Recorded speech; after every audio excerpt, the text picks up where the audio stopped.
The IPWEA asset management pathway has been designed with 3 levels of learning: Foundations, Build and Recognise.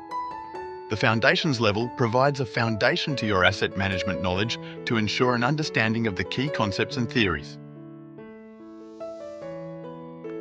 The Build level enhances your knowledge and helps develop a deep capability in asset management. Finally, the Recognise level consolidates and enhances skills with strategic thinking and decision-making and can lead to an internationally recognised designation. With no prerequisites, courses can be done in any order.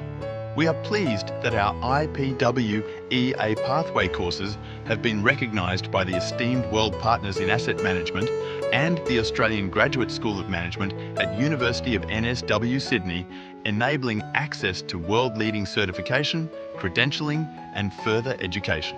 Join the thousands who have advanced their careers through the IPWEA asset management pathway. Start building your asset management capabilities today to benefit your career and your organisation. With limited places, register today to book your seat.